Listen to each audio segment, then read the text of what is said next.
Are they all conning us, lying us? Yeah, Amnesty International? Amnesty International is right in the middle of it.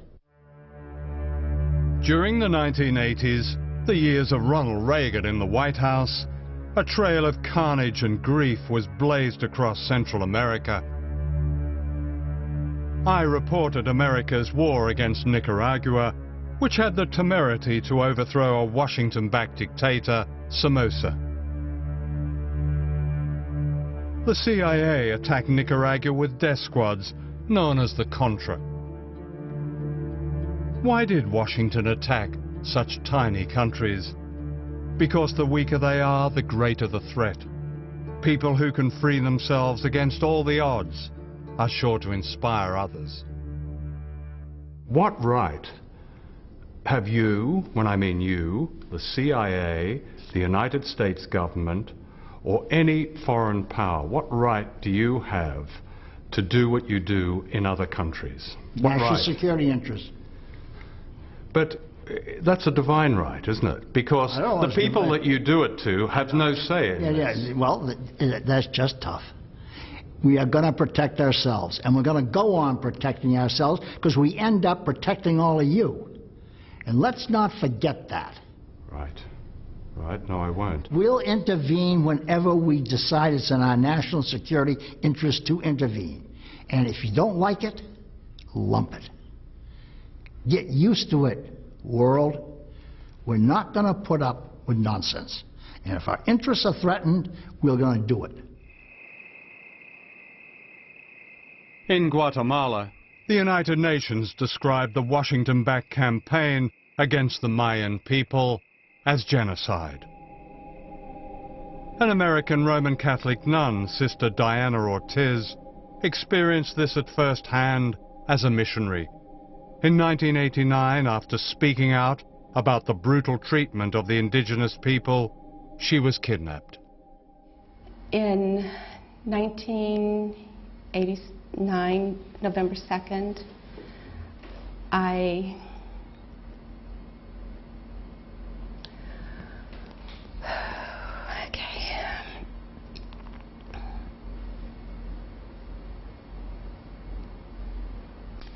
was abducted and I was put in a police car,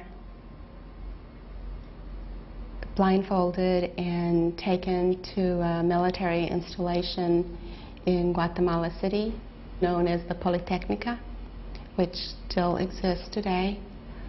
I was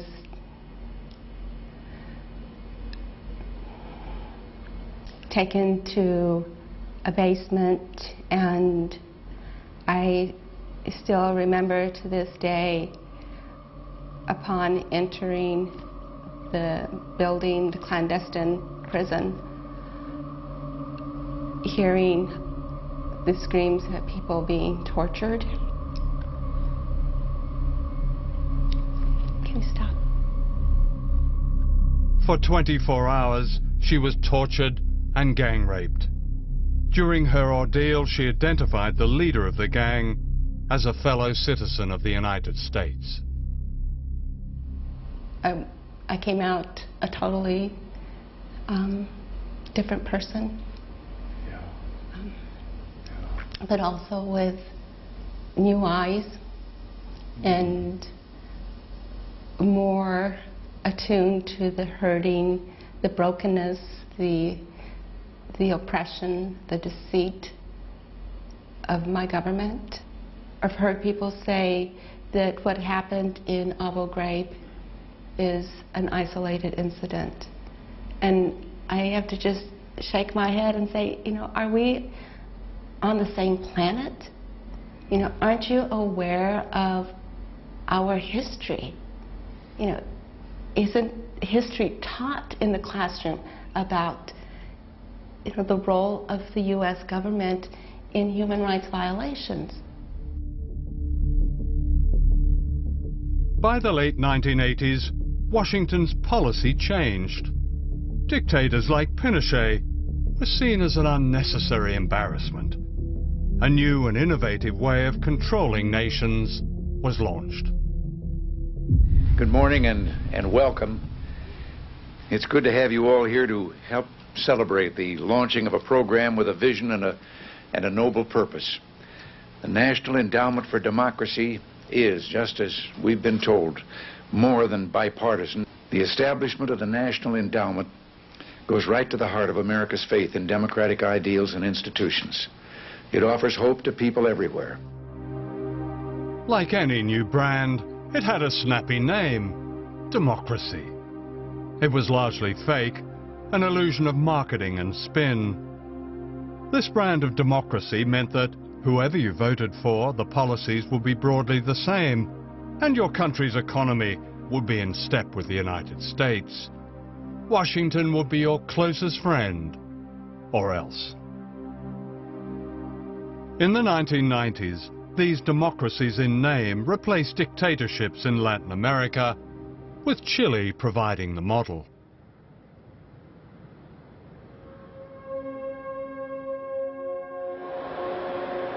This is the commercial center of Santiago, Chile.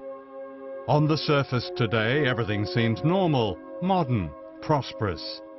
To the Bush administration, Chile is the very model of economic success. A laboratory experiment, according to the magazine Business Week. Much of life has been privatized. There are now billionaires, and the rich are getting richer. Pinochet fixed the country. Who says? The United States? No. The World Bank says, the Inter-American Bank says, everybody says it. He brought about an economic miracle in Chile. And I'm saying he had the brains for it, but he had the brains to hire all these people, Chileans, who had studied at the University of Chicago, who knew something about real economics.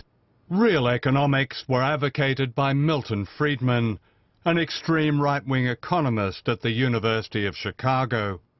Friedman was invited to perform his laboratory experiment on the economic life of Chile. The families of the tortured and disappeared were silent witnesses. Without irony, he called his experiment shock treatment. Please be seated. Well, thank you all very much. It's an honor for me to be here to pay tribute to a hero of freedom, Milton Friedman. He has used a brilliant mind to advance a moral vision.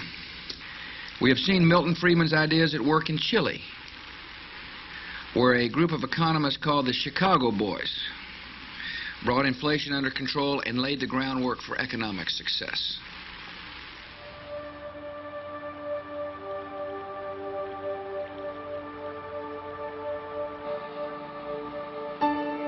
This is the other side of the economic miracle. Chile today is a deeply unequal society.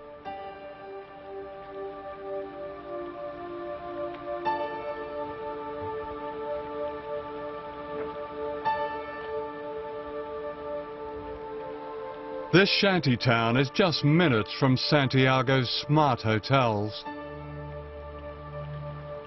Hay tantos cesantes, hay miles de cesantes, los jóvenes, y el que trabaja no alcanza para nada. ¿Y con qué paga la luz? ¿Con qué paga el agua? Hay que comprar el gas, todas las cosas que hay que comprar. Diariamente la mamá dice, ¿qué hago para la comida de los niños? ¿De dónde saco dinero?